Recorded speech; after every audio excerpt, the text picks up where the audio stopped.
casting in the.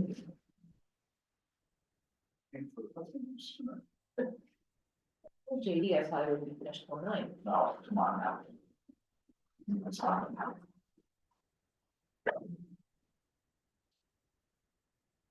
Okay, welcome everyone. This is the March meeting of the Cannabis Task Force for Community Board 4. Community Board 4 has a hybrid policy that can be found on our website. Board members are expected to attend meetings in person unless they have a disability or an extraordinary circumstance. Excused members and members of the public will still be able to participate virtually. And members who are joining via Zoom must leave their cameras on. We do not have any members of the committee that are remote. And we do have quorum, so we can begin this meeting. The meeting is being streamed live on our YouTube channel and a transcript is being recorded.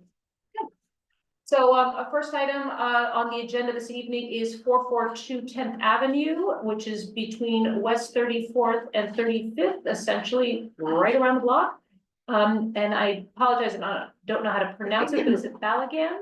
Okay, so Balagan Cannabis. So welcome, and I believe if you do have a presentation that you want to, okay, so please let us know exactly who you are, what you intend to do, and a little bit about what's probably most important to us, reasoning for wanting to be at this location. Sure. I have a prepared presentation if that's okay, just to go through, and then I'm happy to answer any further questions you might have, but I'm hopeful to address everything, sort of an overview of the project. Okay, good evening. My name is Lauren Rudick. I'm counsel for Balagan Cannabis New York LLC. Balagan Cannabis anticipates being awarded a license to operate an adult use cannabis retail dispensary in your community board at 442 10th Avenue, which is on the east side of 10th Avenue between 34th and 35th Streets. The company's initial connection to the facility location is with me. I helped the company source this location as I live and maintain my law offices locally, 5 blocks south from the facility location on 28th Street and 10th Avenue. This is just south of your community board, but I frequently take my children, ages 3 and 5, to the Balagan Park, which my kids have dubbed the Spider-Man playground, owing to the numerous climbing facilities there. As a family, we regularly haunt the numerous excellent restaurants and cultural experiences throughout the 30s and Hell's Kitchen, and very familiar with this area. My law firm has offices in New York City, Jersey City, New Orleans, Santa Fe, and Latin America. I came to the cannabis industry through my mother's end-of-life care in 2009, and my practice is now almost 100% cannabis. We have exceptions for ancillary innovations in practice areas like ag tech, biotech, psychedelics, and also estate planning. I deliver a ton of legal education through the Practicing Law Institute, the New York City and State Bar Associations, the Federal Bar Association, the International Cannabis Bar Association, as well as business education through virtually every major local and national cannabis conference. I've been quoted by virtually every major publication covering the cannabis space, including most recently Time Out Magazine earlier this week, Forbes, the New York Times, Crain's, among others. Each of the attorneys in my firm are distinguished thought leaders and policy advocates in the space. We consider ourselves gatekeepers for this industry, and we're very careful in our client selection. So as you may already know, there are very few legal dispensaries operating in your community board, in your district. Facilitating and welcoming a regulated state legal dispensary will inevitably create competition for any illicit or illegal operators in your CB, and is likely to increase property values as well.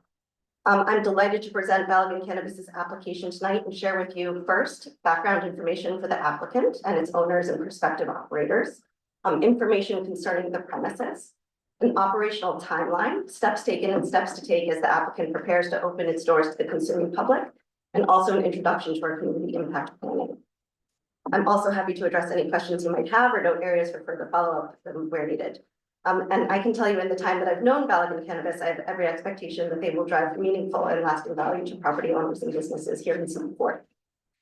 So, Balagan Cannabis is a majority woman-owned business. Its license awarded as a social and economic equity applicant. The company's majority owner, Rachel Workman, is here with me today.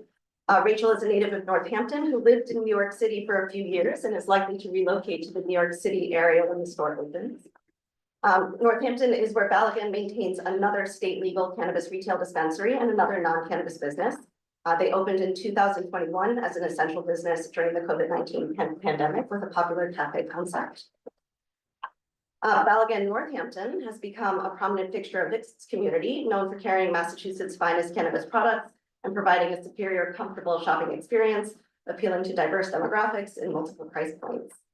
Rachel is currently the creative director at Shadow, which is a New York City-based creative communications agency. And in that role, she has helped to shape Balagan's brand and marketing strategy. We expect her extensive network in retail, hospitality, and legal communities will provide critical support to the business's growth and expansion plans here in New York City.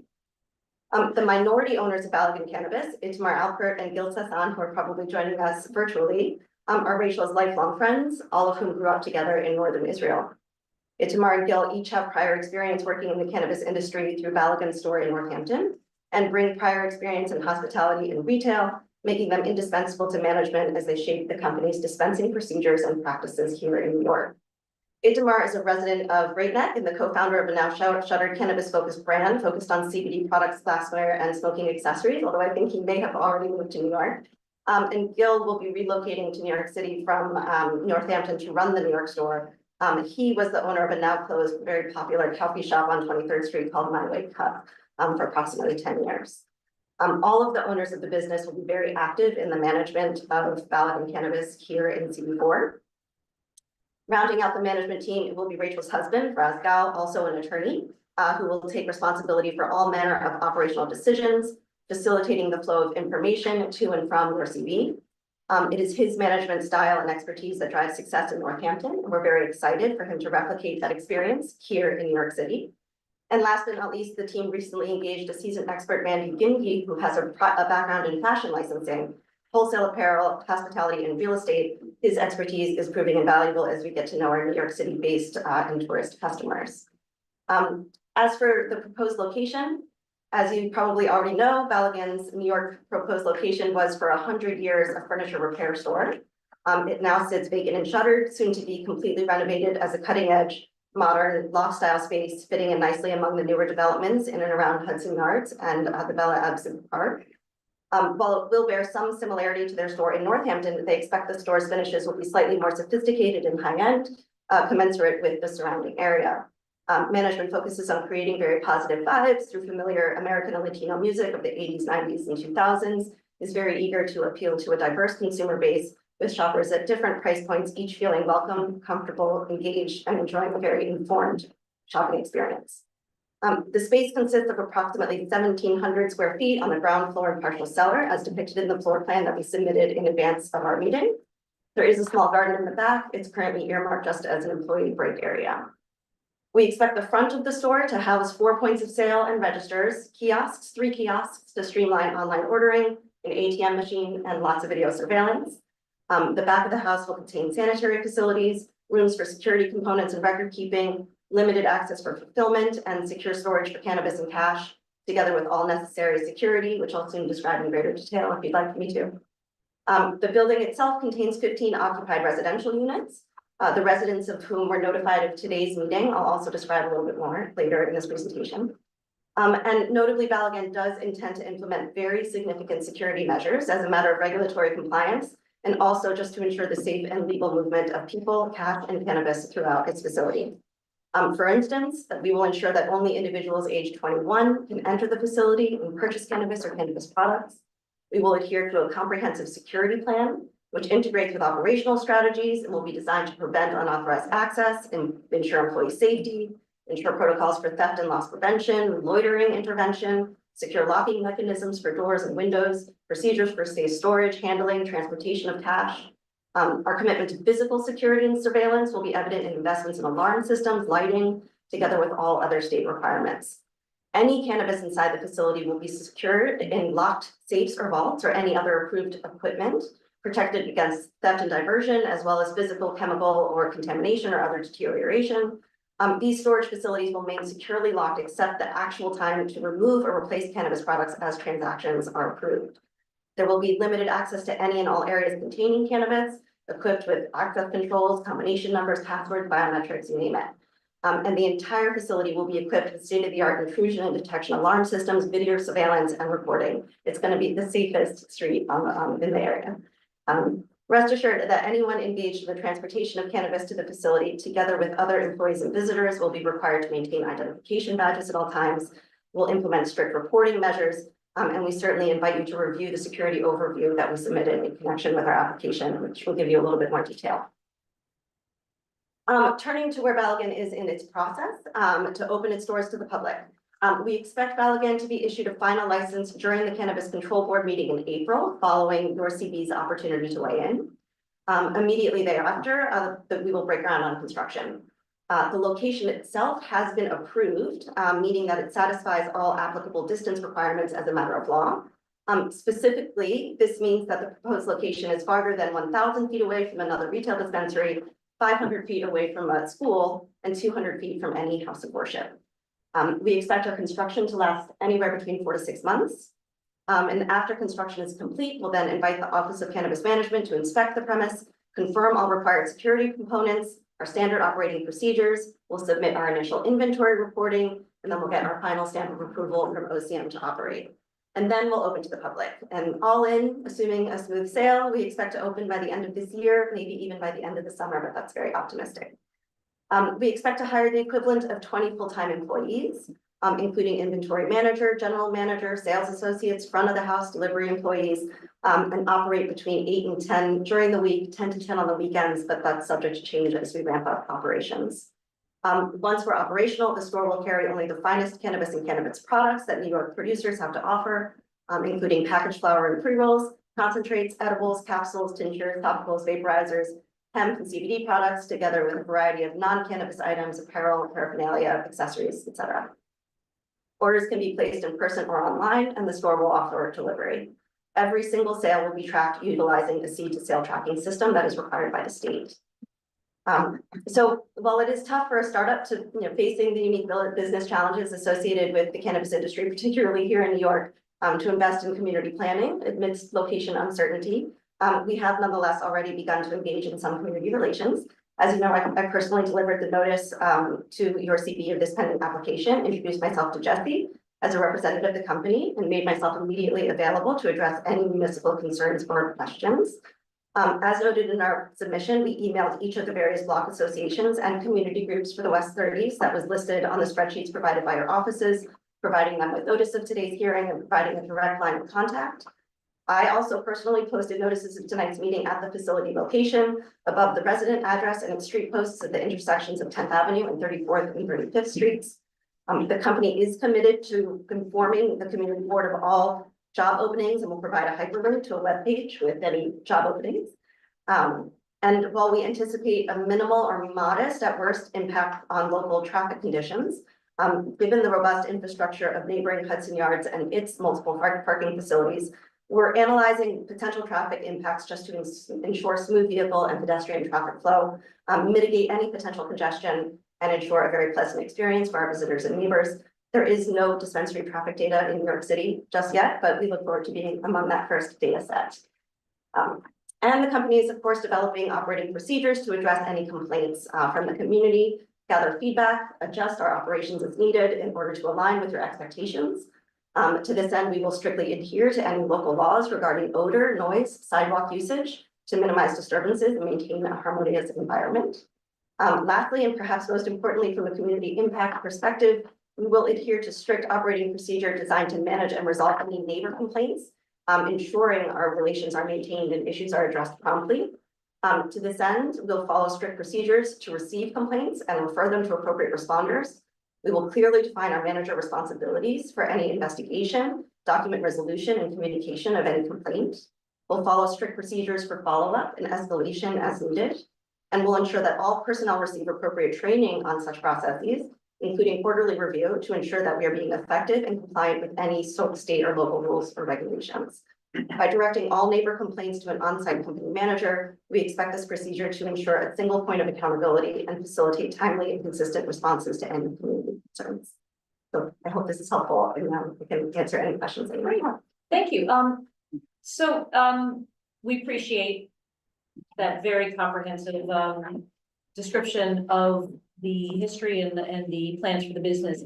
I'd like to just start out with addressing the fact that that Balagan did go before CB2 for location. It was almost unanimous in the denial.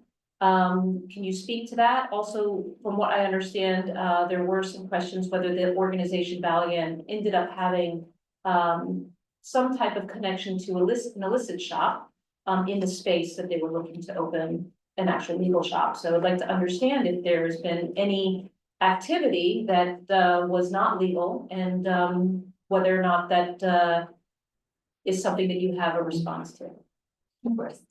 Want me to jump in first? I'm happy to. Sure, yeah. Yeah, so, I believe what that's in reference to. Apologies, don't mean to interrupt, but because we're being recorded and there may be other people listening, if you could just introduce yourself. Oh, sure. Hi, everyone. I'm Rachel Workman. I'm the majority owner of Balagan Cannabis. Nice to meet everyone. So what happened there is, we were, we were one of the first stores to open up in Northampton, and the social consumption was not legal. And so, we have a cannabis store, and then next door we have a coffee shop. They're sister entities, but they're separate businesses, and they were operating as such and always have. We heard about a concept over in Worcester where they were doing a members only lounge kind of environment that legally and lawfully allowed for them to operate a social consumption moment in that space. And so we were curious as to whether we could implement that as well and kind of maximize that footprint in the cafe. So it would serve coffee in the day, and then at night it would operate as, we were gonna call it Lila Lounge, and it would be security at the door, a members only kind of monthly fee.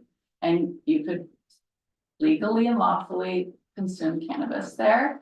And we got excited about it. We started working on the branding. I shot off a note to the local paper to maybe do an article on it. Then we approached our insurance people, and they were like, that's gonna be a no from us.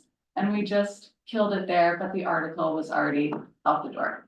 So it was truly for us a very quick blip on the radar of our history, and just one of many kind of business development ideas that we tossed out to try to make things work for us. And then we forgot about it, and they brought it up at that meeting. We were totally caught off guard. We didn't even really remember the sequence of events that had happened there. And we were just a little flustered, to be honest. But nothing ever operated there illicitly or illegally. And as soon as we got the no from our insurers, it was a no.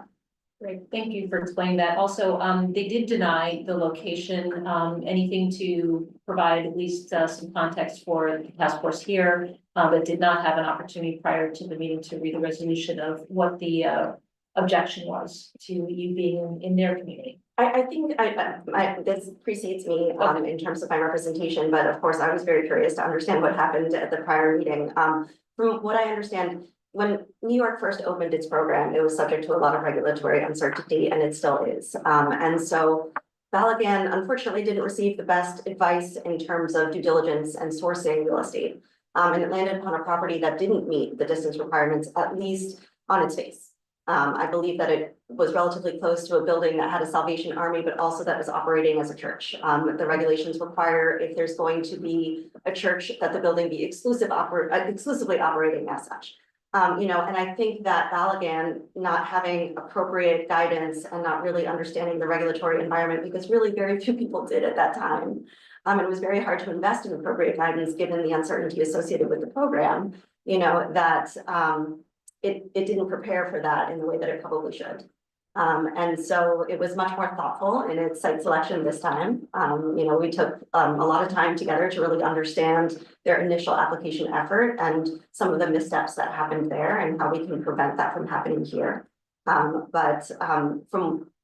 were able to essentially clear that location, but at the same time, it then was ultimately very close to another dispensary that had popped up relatively within that 1,000 feet distance.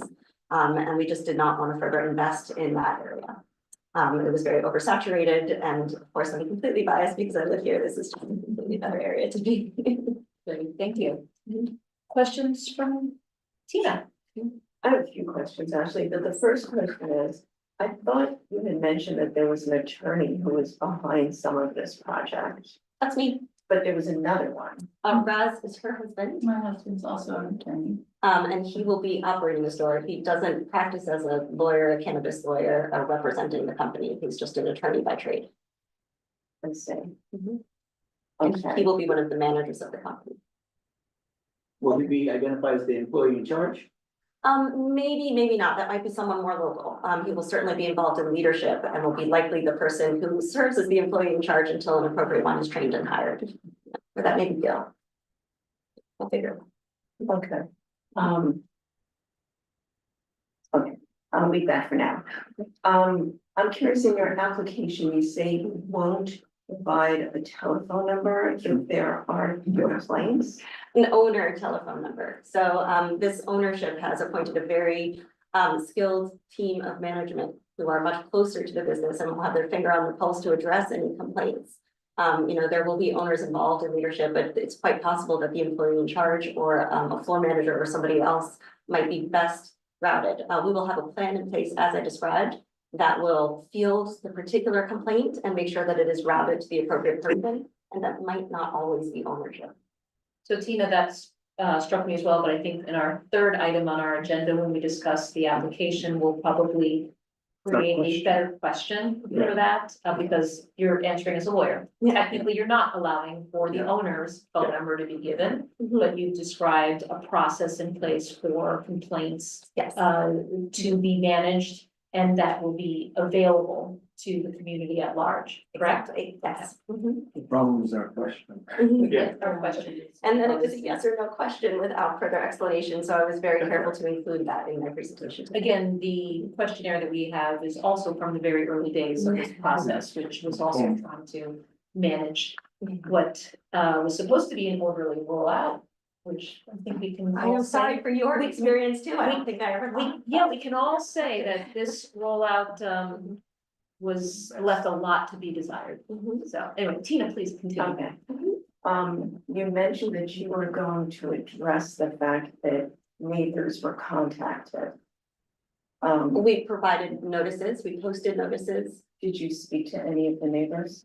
we've made email address available and one of them did reach out to us. But nobody has taken the opportunity to reach out to us. And you haven't reached out to anyone in the building? By posting notices, which was the best that we could do. And that is what we were required to do, but to the extent that you would like us to do more, we're always happy to do more. Again, investing in community relations without having site control is challenging. Claire, you're talking about particularly, you're talking about the people that are living in the building that's, okay, got it. Yeah. I mean, that's business moving into a building. I don't know if it's spoke to the neighbors in the perfect scenario. What I'm hearing though is that you have, what you were required to do is you posted notices, you've reached out to people, but you've not received any feedback or had any conversations with the community at large Exactly. at this point in time. Exactly. There are no distance requirements in New York between residences and retail dispensaries. We engage in all manner of neighborhood relations, to engage the community. And like I said, the presence of a dispensary tends to increase property value. But we plan to be an excellent neighbor. We've made ourselves available and we'll continue to do so. When did you post the notice? It was at least 10 days in advance of this meeting. Tina, anything else? I can wait. Okay, Al? Somebody else will have the same question. Very thorough presentation. Thank you very much. Oh, thank you. So just to clarify, the ownership doesn't have experience in cannabis? They do. They do. Mhm. They have another store in Northampton. That's the one in Massachusetts. Oh, so there is still a story, Mhm. and you have a management team that you bring on site? Several of them will come from Massachusetts and then we'll be hiring locally as well. And just for clarification on the question that was asked, the connection, you're the connection, I found this property. okay. And I think sounds like we all had similar questions, like the phone number, you're the first applicant to say no. About the owner getting that number, so I think that struck us all, like, okay. Yeah, we haven't had anyone write. Yeah, Oh, but I appreciate it, I appreciate that. Yeah, I think you've done an excellent job. Talk about the attestations for deliveries, how would that work, is that paper or on the computer? Where, there's something you talked about, if it's the person picking up is not the person, it's in your application, sorry. And you said you'll have them sign a attestation verifying the age, but I got lost because I'm not sure if it's the person placing the order or the person receiving the order has to be 21 and someone signing. Yeah, Right, yeah. okay. Well, yeah, there can't be any delivery to somebody who doesn't demonstrate proof of age. And then, so they would sign something online, or do they sign when the delivery There's person some, comes? exactly. Oh. There's another verification of ID at the delivery point and a signature with respect to the delivery. Okay. Verifying the age. So I know we have a hand up, but we're gonna still continue with the committee and then we'll bring Julia over. So Julia, we do see you. Rahul, anything? Yes, thank you. I was struck, first of all, by your presentation where you said you specialize in cannabis and this cannabis and that cannabis and that estate planning. Mhm. What's is there a connection between cannabis and estate planning? We get there through psychedelics, quite frankly, one of the larger medical applications of psychedelics is end of life care. Mm. And then, so we find ourselves in estate planning territory. Also, in New York, cannabis businesses are required to submit with their application a continuity plan or succession plan. Here we have a woman-owned business and we have to maintain women ownership for the first 3 years. So if something were to happen to Rachel, we have to plan continuity in terms of having that woman's business. So our practice sort of naturally transitioned, into Okay. estate planning and, with, aging, boomer population and coming to the industry through my mother's end of life care, there's a connection there for me that feels very authentic. Okay, all right, great. Well, thank you so much for that. I know, explain, I noticed that you are a social and equity applicant. And that I know has certain implications, but not yet a licensee, just an applicant. That's how the statute defines them. Right, so you are not yet licensed, you're hoping to get the license, right? Mhm.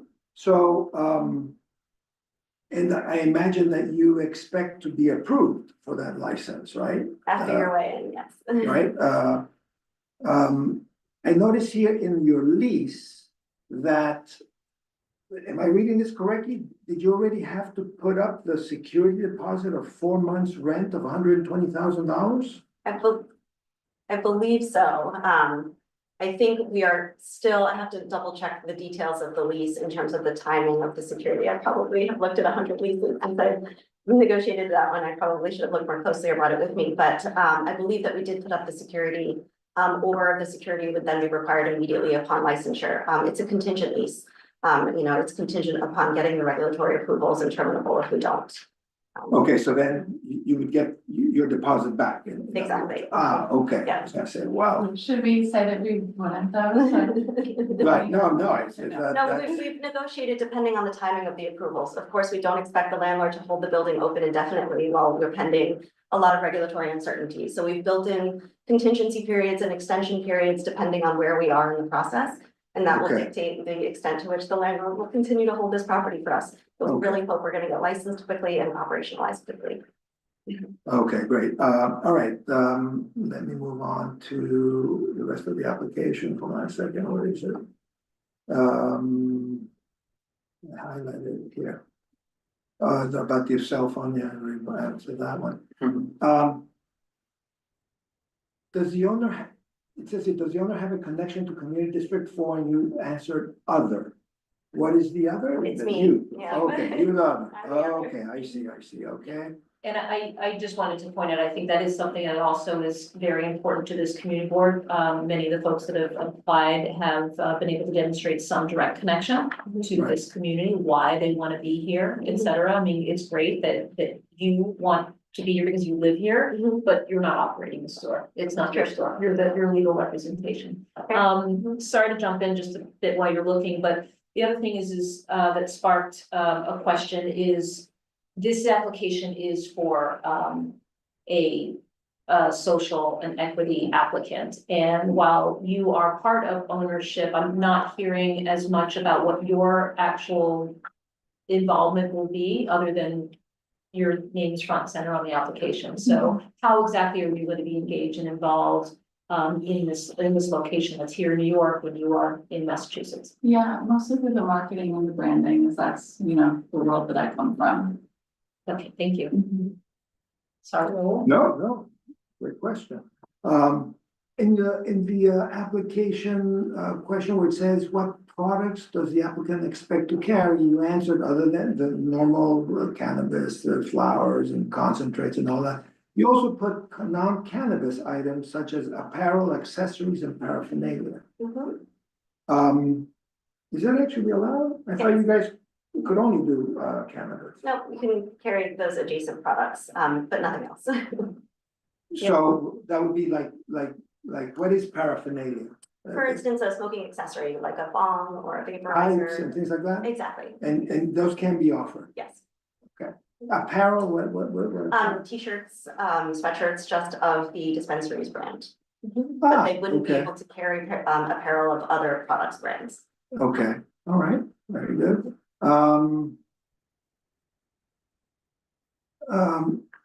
Following up to Rodney's question about delivery. It says you will be providing delivery. Do you have a delivery license? There is no standalone delivery license yet. Delivery authority is baked into the retail license, provided that you prepare a delivery plan that is available for inspection upon request of the office. There is delivery guidance, much like the rest of the program, it has rolled out in piecemeal. We do expect there to be a standalone delivery license available at some point in the future. But it's But not as of required right now, it is baked into retail authority. Okay, all right, fantastic. Right, I think that's it, thank you. Rodney, Just a quick question, sorry, 20 full-time employees, that's a bit higher than we typically see. It's because we intend to be open for long periods of the day, we expect there to be shifts. And so to make up the total number of hours that we have, it will be equivalent to that. But based on our anticipated hours of operation, which we're happy to share with you as that comes together. Yeah, I think they're in the. You it's in that- actually- Well, we did provide. And you're comfortable with those hours, 8 to 10? As of right now, and I can share with you really the more robust schedule that shows, the number of employees that would be at a particular shift at any so given it's time. 20 total, not 20, Equivalent all to, the yeah. time. Mhm, yeah. And but 10, excuse me, 8 to 10 is, I believe that's what's in there, right? 8 to 10? Oh, that was, yeah, Yeah, and that's what and then 10 to 8 or 10 to Yeah, 10 10 to 10, on the yeah. weekends. Sanford, anything from you? Yeah, No? okay. So I want to go to Julia, but then I do have a couple of other things that I wanted to point out. Julia, thank you for waiting. Hi, thank you. Thank you for your presentation. I'm Julia Campanelli, president of Hell's Kitchen Block Association, which incorporates 35th Street, 34th Street, and 33rd Street between 8th and 10th. While we would welcome a licensed cannabis dispensary in our community because we don't have any, we have a lot of illegal dispensaries. I am not comfortable with this location's proximity to so many parks. While there is no regulation from OCM about proximity to public parks, it's literally half a block from Bella Abzug Park, which does see a huge amount of children there. The entrance to the High Line is on 34th Street, and there's Bob's Park on 35th Street. And 34th Street is a major thoroughfare with a bus stop, and we do get so much pedestrian traffic, and most of it going west of 10th Avenue is tourism and visiting the park and Hudson Yards. So, I'm just not comfortable that it's directly, 100 steps from Bella Abzug Park. That's my only concern. Thank you, Julia. So in the application, you also had mentioned, and in your presentation as well, about the garden area, which would be intended for employees. However, the language used was vague. And so again, it sounded like you're trying to leave that open for some creative idea. And that's something that I think that the community would be very concerned about. This idea of having an upscale offering for cannabis is what we hear from a lot of applicants, but what I'm hearing is that there's a lot of potential other ideas and creativity that you may want to add to the plan. And that garden area is something that I think, at least for me, raises a couple of concerns that in the future that could be a lounge if that is allowed, et cetera, things like that. So Happy to address it. So, fair concerns. I go to this park all the time. I know how close it is. The Regulators gave municipalities the opportunity to define community centers and distance requirements from areas where children congregate. We don't have that here, in New York City or in this community board. And respectfully, it is, our decision here rests upon the rules and the regulations that are provided to us and whether we meet those regulations, not necessarily, to, flesh out, the various stigmas associated with cannabis use. From our understanding, consumption lounges provide safe places to consume.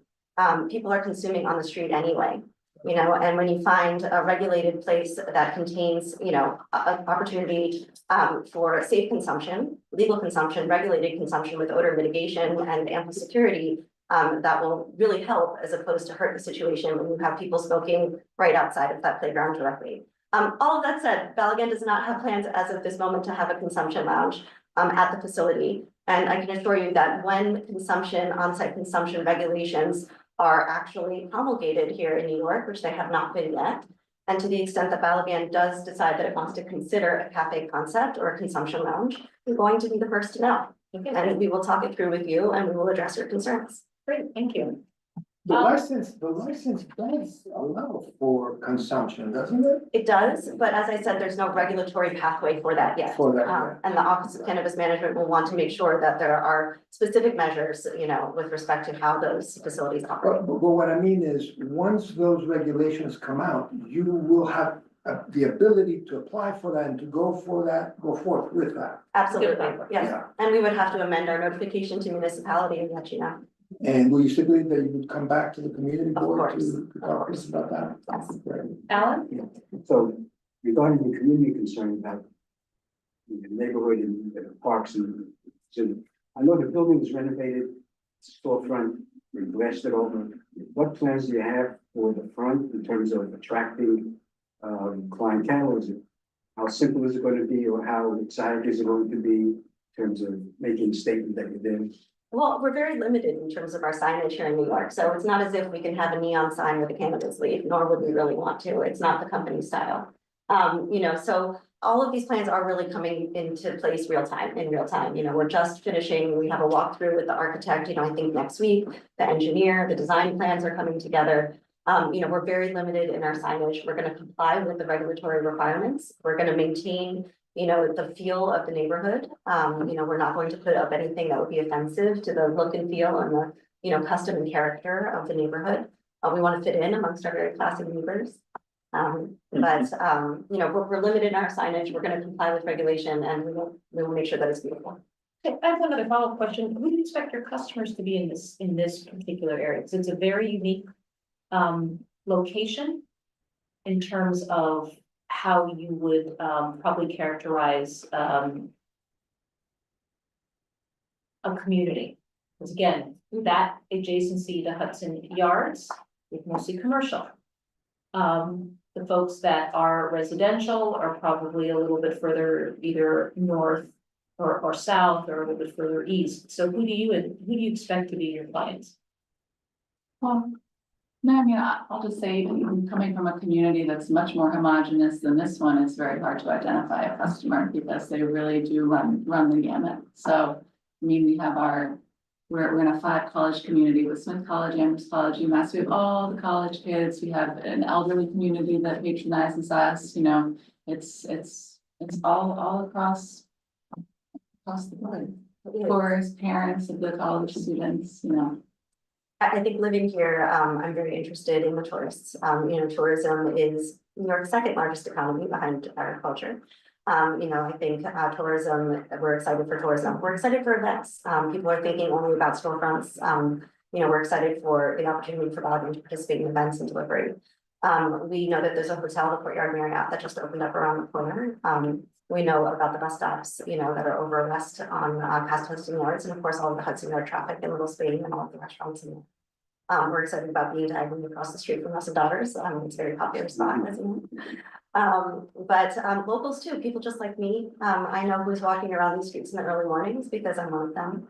And so I imagine there's going to be families. I imagine probably, like Rachel said, there are more cannabis consumers out there than you may realize. But I think just like the rest of New York, we anticipate serving a vast cross section you know, and appealing to all different demographics and price points and Yeah. price point comfortable. Yeah. Great. Alan, I have to ask, if you don't mind, how do you come with that name? Balagan. Balagan? Yeah. Well, it's a Hebrew word. And it means, it kind of loosely translates to a kind of beautiful chaos. Oh, beautiful chaos. Yeah. That's how we interpret it. Gotcha. okay, anything else from the committee?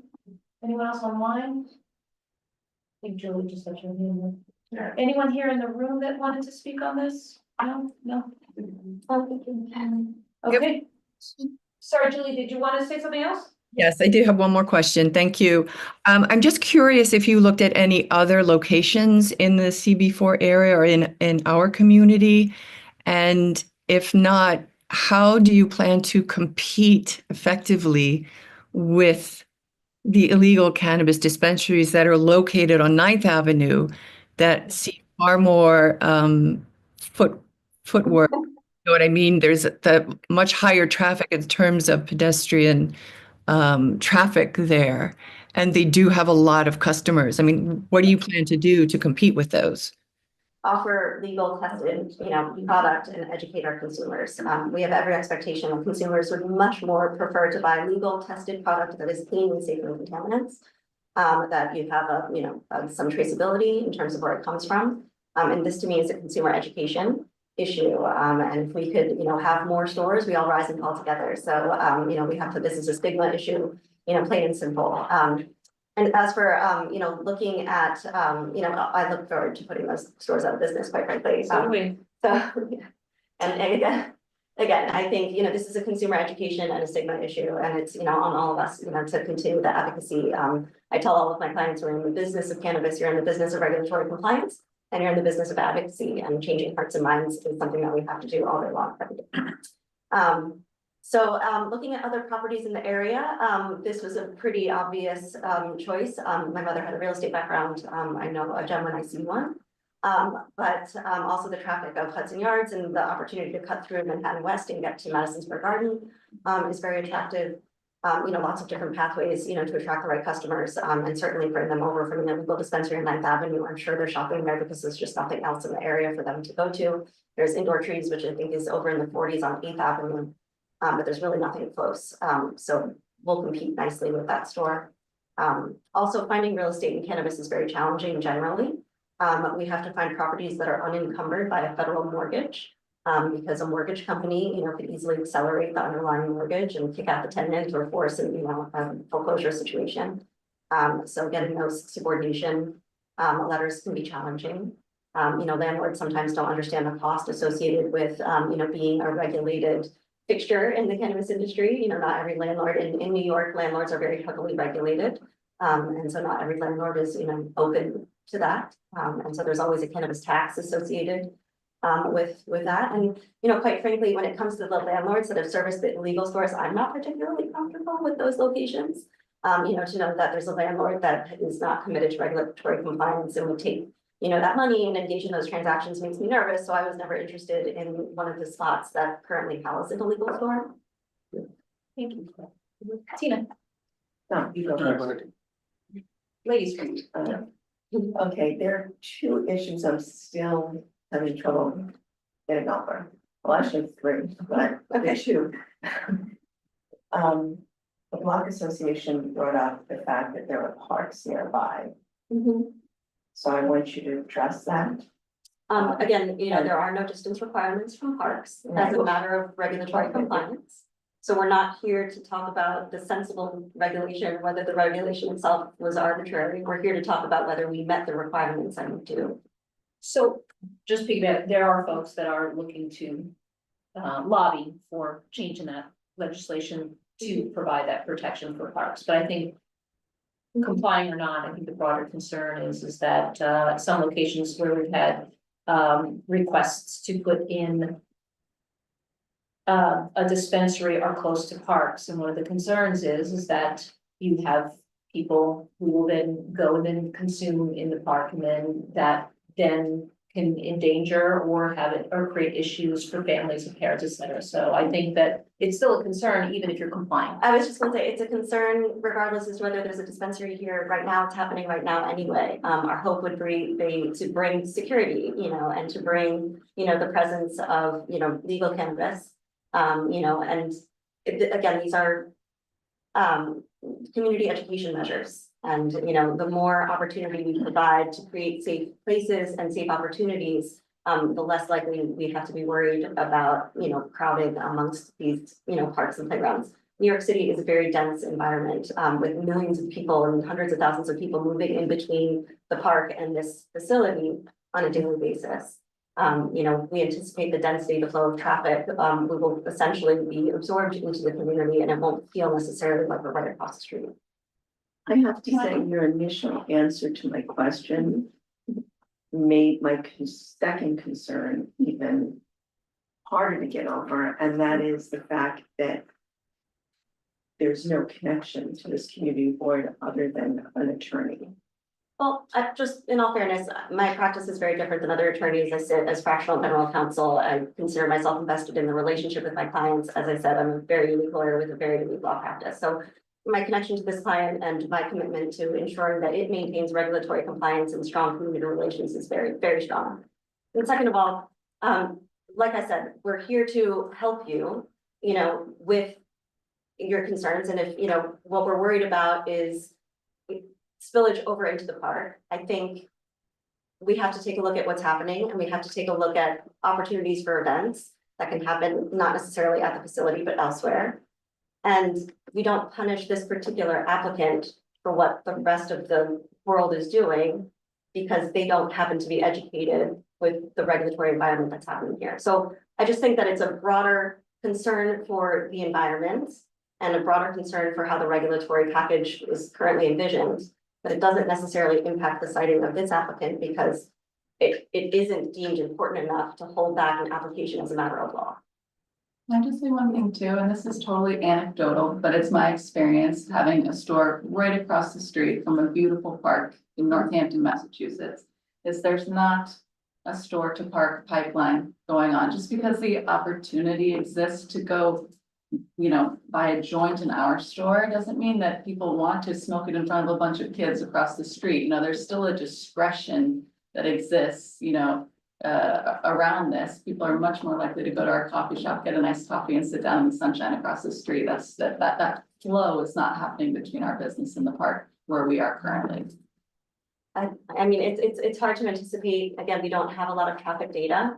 All we can say is that we'll do our best to ameliorate any concerns. And there are already people smoking in the park. The more we destigmatize cannabis, the more we liberalize cannabis, the less of a concern that will be. Tina, and to be fair, we've already set the precedent in voting in favor for other providers.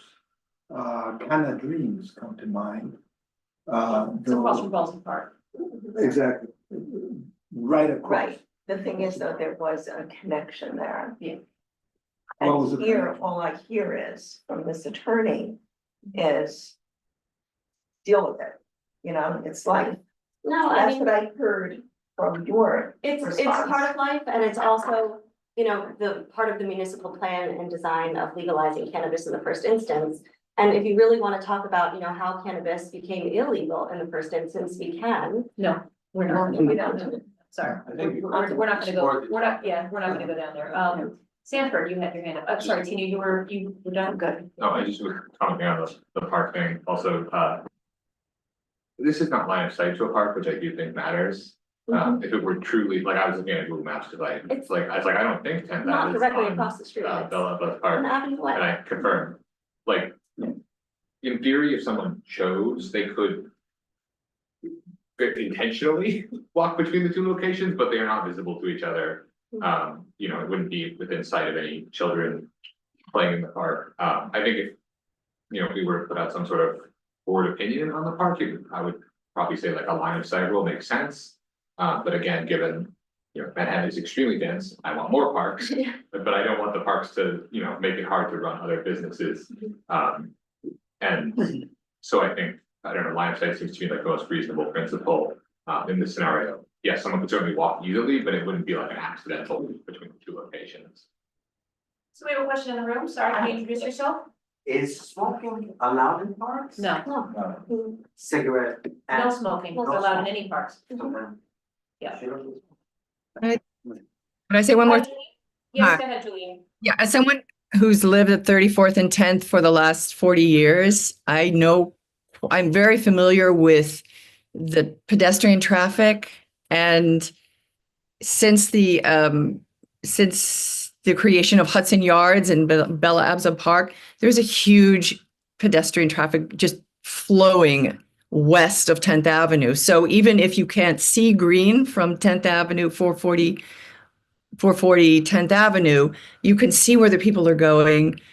You can hear there's bands in the summer, in the warm months, there are bands playing there. There's so much activity in that direction.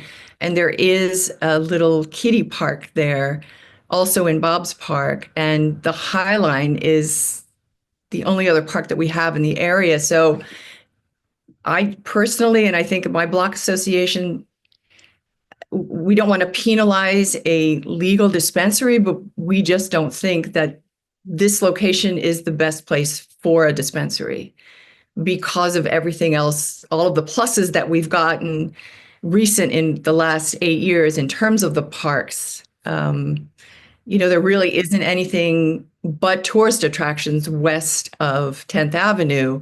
It's all residential and Hudson Yards. So It's that flow we hope will deter people from shopping at the illegal stores, which they will continue to do regardless.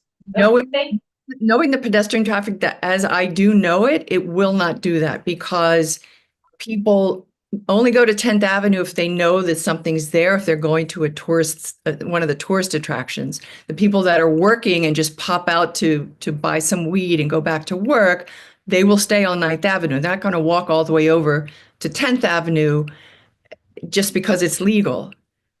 I mean, when they were only a few years. So we're not gonna debate Okay. there. I mean, the reason why I'm saying that is there are people that really believe that the more legal shops we open, that will close down illegal shops. And I can understand that concept, but I do think that they cater to completely different customer bases, but that's my opinion. You've been waiting very patiently, Mr. Bodine. I just have a couple of things for questions for you guys and or just recommendations and then maybe whenever we get to, if we get to Yes, we'll get recommendation. to it. One thing that's popped up recently, most recent application that we included was the signage. And so you can follow CM, but these areas, in this area have multiple special districts. So I'd ask to also just double down on this, having a zoning attorney look at the signage and making sure it's about, because it's gonna create problems later for you guys at approval that are full board and things like that. So please just make sure whatever the signage is, it's not just OCM, but something that you can look at it from the Hudson Yards Special District, which I believe that you guys are in, and so you're not creating a problem for yourselves later. And I apologize if it was written somewhere in this, but I didn't catch it.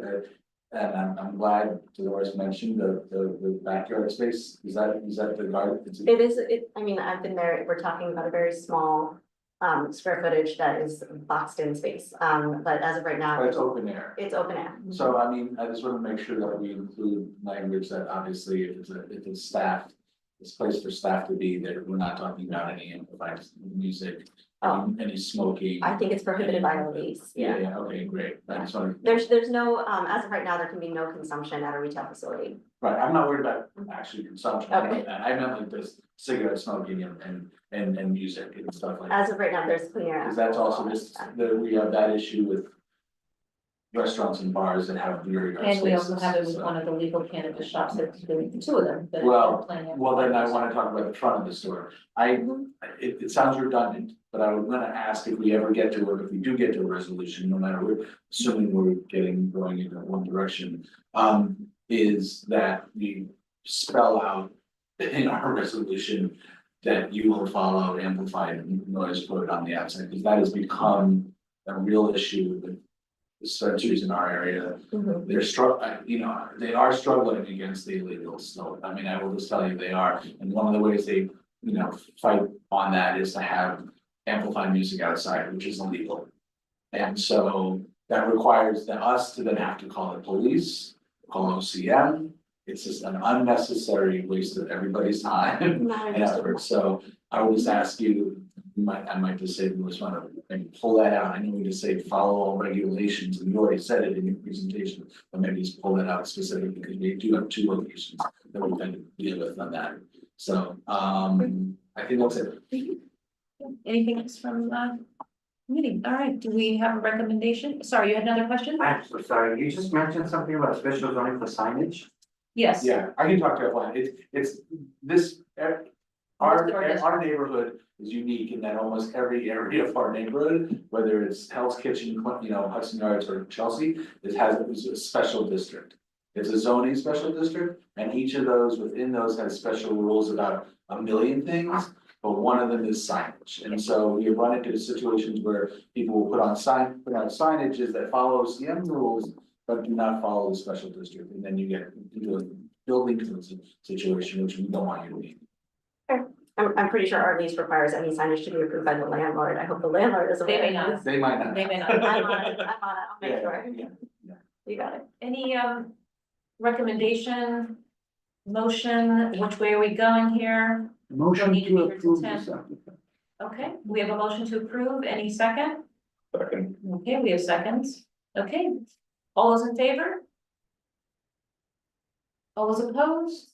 Oh, you can't vote, I'm sorry, you're not. I'm sorry, so that's one opposition? Okay. Yeah. Oh, you were opposed to? No, Dolores. No, me. Jesse. Oh, you There's were. no- She was talking. Oh, No, you're. no, I'm talking about Alan. Alan said yes. I understand, give me a second. So there's 2 opposite, in opposition. Even Dolores. Okay. Okay, it passes. So what that means by passing is that it passes at this task force. This will then go to our full board meeting and is voted on our full board. And we meet the first Wednesday of the month, which I believe is the 2nd. Okay, Yes. can we submit supplemental materials, perhaps to address the park issue? Absolutely, we would actually be very thankful for additional information. And what I would highly recommend is in between this time, is that you have, you take that time to reach out to people in the building, people in the community, because again, not having any of that direct feedback, you really don't know if your neighbors, if those people want to be your neighbors, Even the block association. and especially the block association. We did reach out to the Block Association, I believe that was one of the numbers you gave us, the emails you gave us. I'm available, please feel free to reach out to me. I left my email over there. You can ask any questions about our practice, our clients, this particular applicant. And we will definitely be following up with additional materials on the park and help you to absolve some of the fears that you may have about it being. And perhaps reaching out to Julia. Yes, I would love to, actually, Julia. What was her last name? Yeah, we'll do. Sure thing. Great, so thank you, and maybe we'll take you up at a future time for more of the history, background. No, I don't mean that facetiously. I know you don't. I don't, because I think it's important. I think with this rollout Mhm. of announcing that cannabis is legal in the state of New York without any product.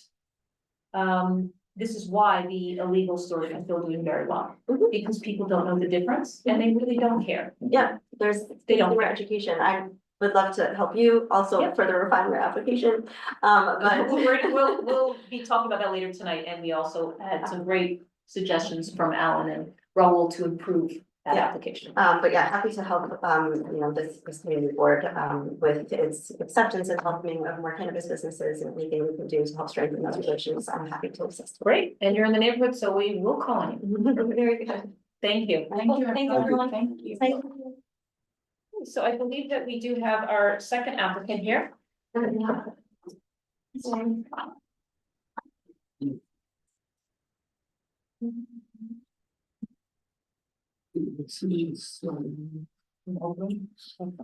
So welcome. Hello, hi everyone.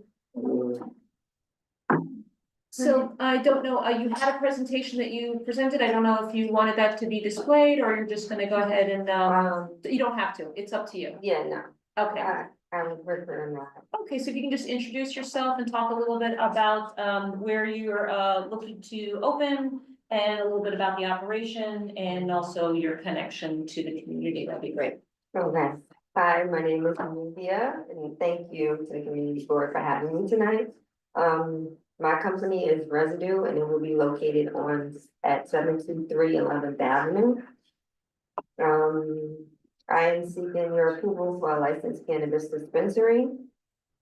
My proposed premises is a pre-war 5-story walk-up building with 11 residential units and a retail storefront on the ground, which is accessible. The website will be ADA compliant and age gated. I've been granted proximity protection by the OCM because the location is fully state compliant. There is no schools or within 500 feet or houses of worship within 200 feet and no other dispensaries within 1,000 feet. The closest dispensary is 1,784 feet away. My proposed hours of operation are from 8 AM to 8 PM, Monday through Friday, and 11 AM to 9 PM, Saturday and Sundays. There will be no cannabis images or images that may attract individuals under the age of 21 or attract any attention of individuals seeking illegal drugs or trouble. Customer IDs will be checked upon entry and again at the register. The exterior store design and signage will be clean and simple to complement the character of the building and area. The interior design will be minimal, warm, and inviting. The ground floor, which is the sales floor, is approximately 1,000 square feet.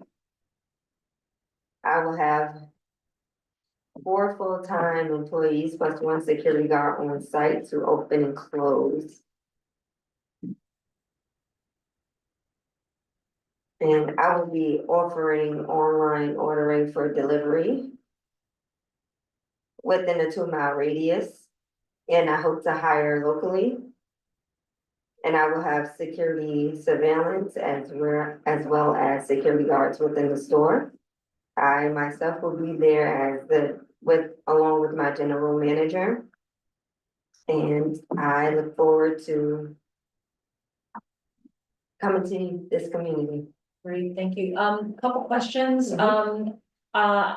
I understand you're a card applicant, is that correct? Yes, I Okay. am. And I also understand that you have gone through some of the courses that were offered. Can you describe a little bit about Yes, I some of the training that you've done for this industry? Well, OCM, they provided training for all the card licensees to help you understand cannabis and how to educate the community on cannabis and how to develop your business and be profitable.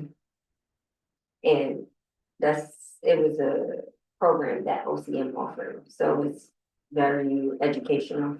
Great, thank you. And the last question that I have before we open it up to folks. What connection do you have with this community? Why are you picking this location? Do you already have some tie here? Yeah, I do. I actually have family in this community, and there's a park located like down on the next block. Dewitt Clinton. Yes, and I actually frequent that park. I had my daughter there last weekend with my niece, and we play in that park, so I am very precautious of the things. I know the issues you guys already have, but I am a mother, so I also have those concerns, and I am gonna do my best to educate the community and let them know that they should not be smoking inside of the park. And I hope that I'm able to deter a lot of customers from doing that. Thank you. Okay, open up to questions. Ellen. Thank you. Can you speak a little bit about your own business experience? Well, I have my businesses that I have right now.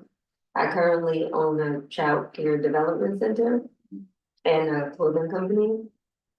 And I also am now starting this cannabis dispensary, but I also have had a lot of knowledge from another cannabis dispensary that I was also working at.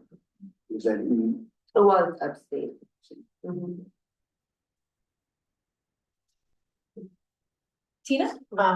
First, you say you have family. I just wanna, it Yeah. sounds like you are more connected to the Mhm. neighborhood if you're hanging out at the park. Mhm.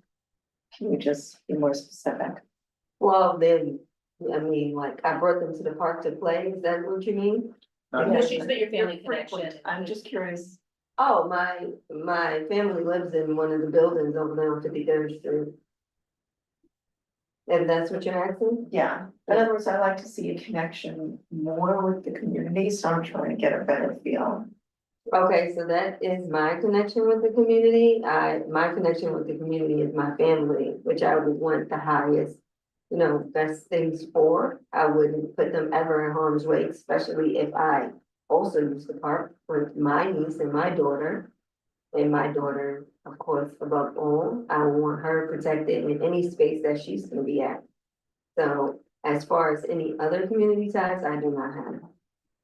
Okay. And your experience with cannabis, you worked in a cannabis store upstate, I couldn't hear. Yes, I have worked at a cannabis store upstate New York, in, Newport.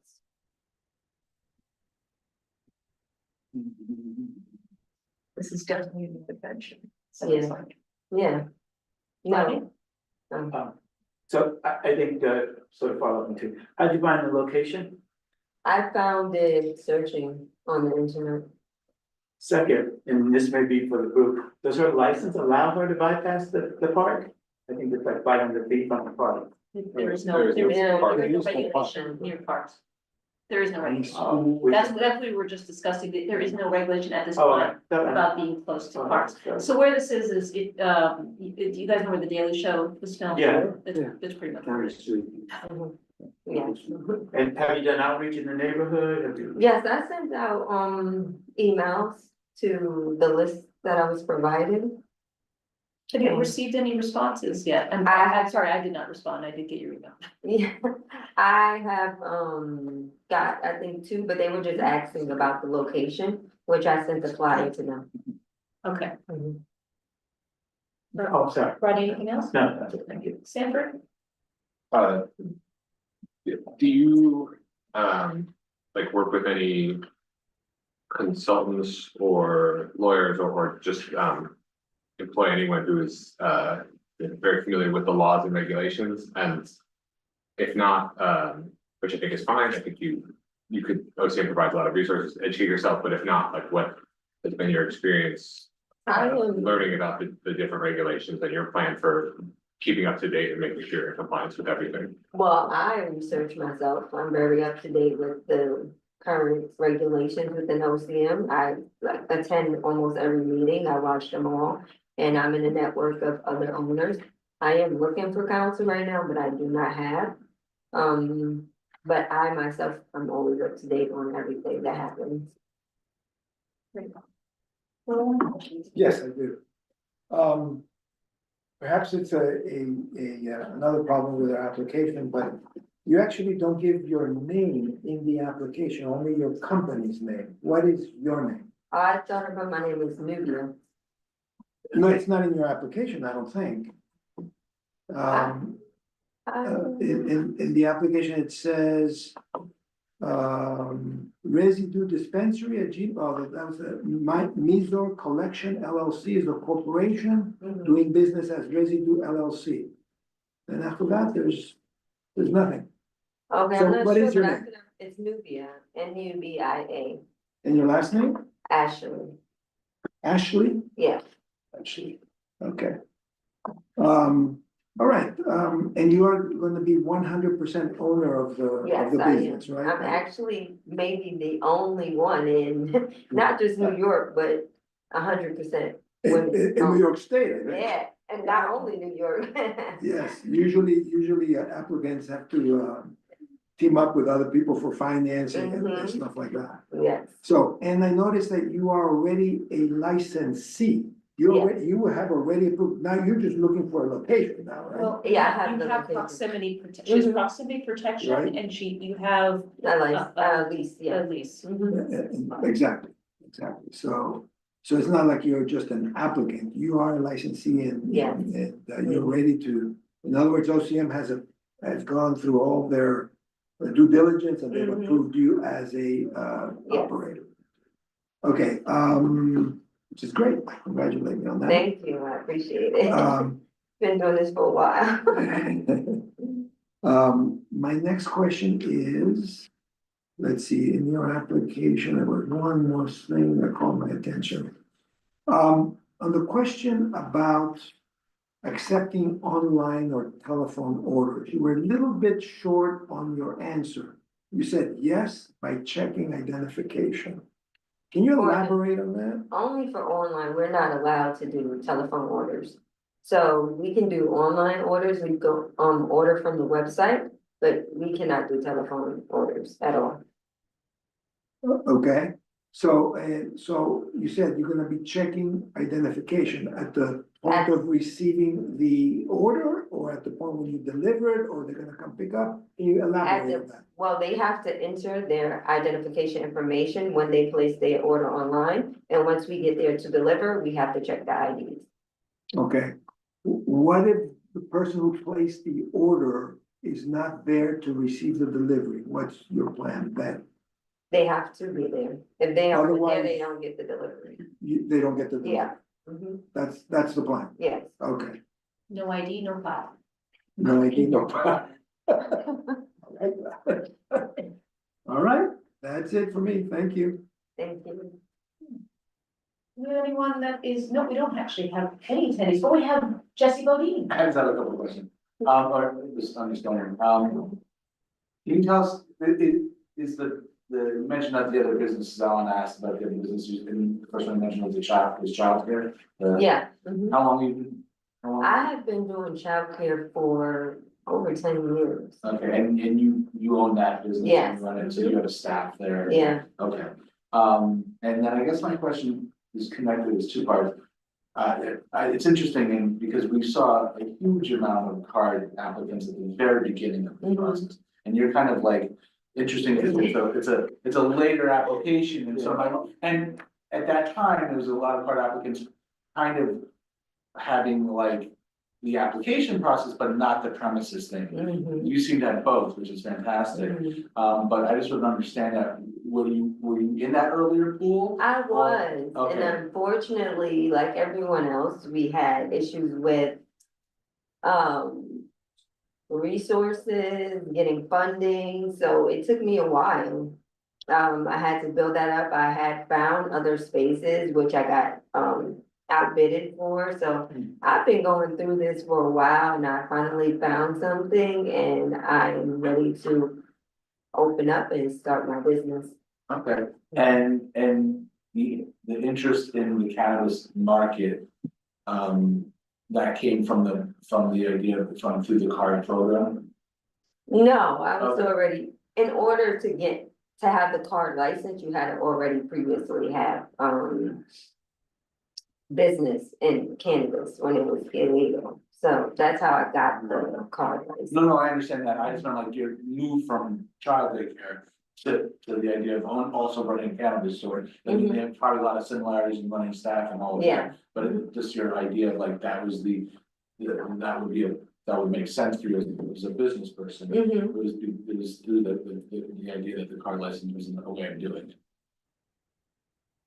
I'm not, I'm you not sure I are think the saying question- that, I don't know, maybe if I'm not making myself clear, then I'll stop asking. oh, no, I'm trying to understand, are you saying that I just want to the know. connection, you wanna know the You're running connection? a childcare business, Mhm, and then you want to run a cannabis store. mhm. I just would understand how the leap, like what Oh, was. so you want to hear a little bit more about the story Oh, of. that's what I just- Yeah, that's what I understand, Yeah. it's like always something that you always wanted to, the cannabis was always something of interest to you? Yeah, that's. Or what I was it just like, said. oh, this makes sense now because like this program has started, I can do it? No, That's what I want. that's what I was just explaining to you, in order to have a card license, you had to have previous experience. And like, the market before it became. No, that part I Yeah, got, so- I just want to understand your decision. I think. Yeah, well, I mean, plenty of people have multiple different businesses in different industries, and I am one of them. And I already had business in cannabis before, and I also have business with children, and I also have business with clothing, and I'm in multiple industries. Great. Tina, another question? Yeah, I do. Actually, two other questions. You mentioned you took time because of funding, et cetera. Are there any other? You say you have 100% ownership. Is that complete ownership? Yes, Wow. 100%. Thank you. Okay. And then the other thing I just want to make certain is that you posted about the cannabis business, about this Yes. meeting. Mhm. Because I like to hear, like you saw, somebody came and. I posted it on the window. I actually was, stopping by, so a lot of people read it, and I figured some people would come, like, I've been to other community board meetings, and I posted it, and people came to say, no, I don't want you here. And this is the first time that I posted it, and no one came in opposition, so I feel really good today. And we clearly got confirmation that the email. went Oh, the email out. went out. Right. I got it twice. So, Twice. yeah. What's interesting is this location is actually unique. I mean, if we think about it, Potheads around the central comedy. No, this wasn't a comment about the people, it actually is almost sparse, you have the flats, which are on 53rd, a block away, but then you have the dealerships. Right. Yeah. And then you have the studio, and then you have horse stables, right? So Wait, it's, like actual horse stable? Yeah. Yeah. where do you think the carriage? You can't. And then the actual police horse stable Not too far. is in the Mercedes building. But it's a very sparse area in terms of the density that we're Yeah. seeing, like in the neighborhood that the previous applicant was Right. talking about.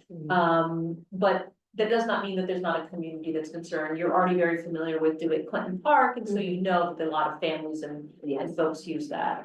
But I think in terms of storefronts, like we normally see along 9th and 10th, it's sparse. That's changing. Not that side of the block. It's, I think there's a store coming in next door, like a coffee shop, and across the street is another store coming in. I'm not sure what that one is, but Where's the apartment building coming in from Dykes?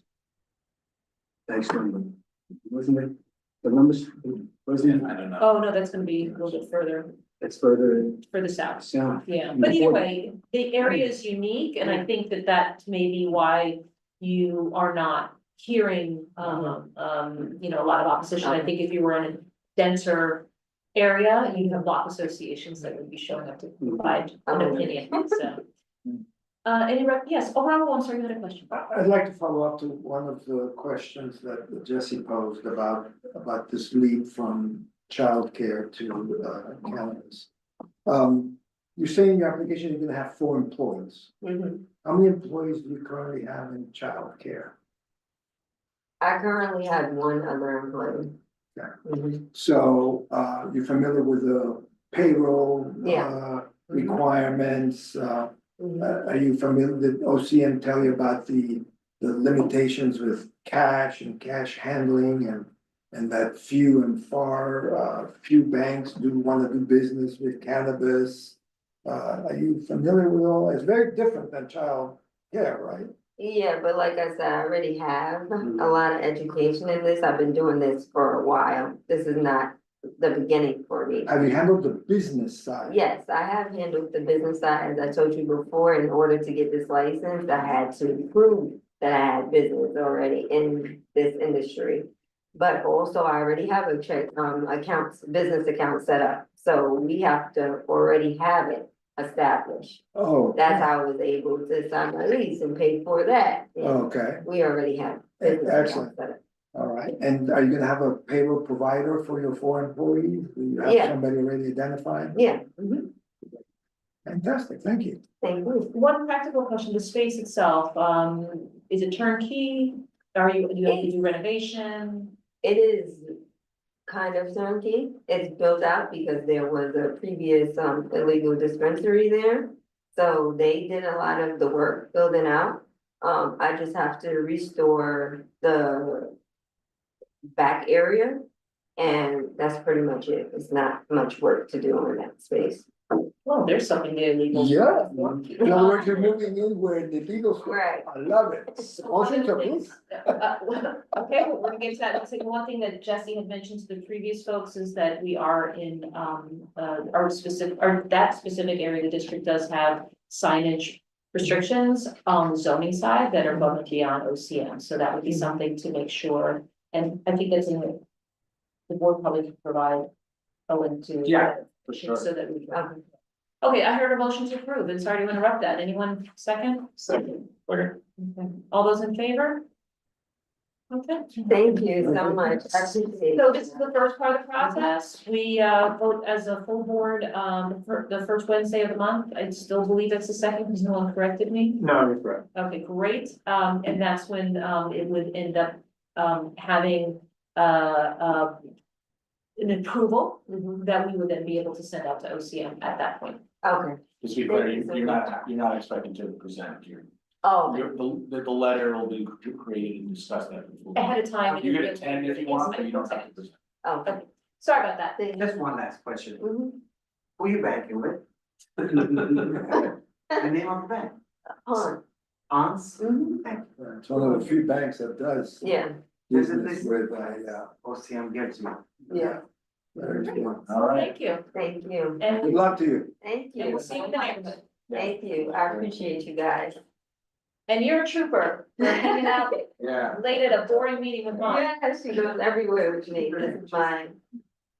Assistant. Yeah. Well, My- not for this business. No. Of my life business, my mom passed away when I was young, so Oh, I'm sorry. thank you. Best of luck. Thank you so much. Come on in. Okay, so we have one more item on the agenda, and that is, Have a nice day. thank you, you two. That is validating the great work of all of us discussing last time, as well as the physical writing up of a 11 or 13 page application that is 11. that is now been morphed into 4 pages, and it's very beautifully organized, so. Before we jump there, because we have folks, and do you have anything you wanted to? Just one question. Sure. What are the allowable hours?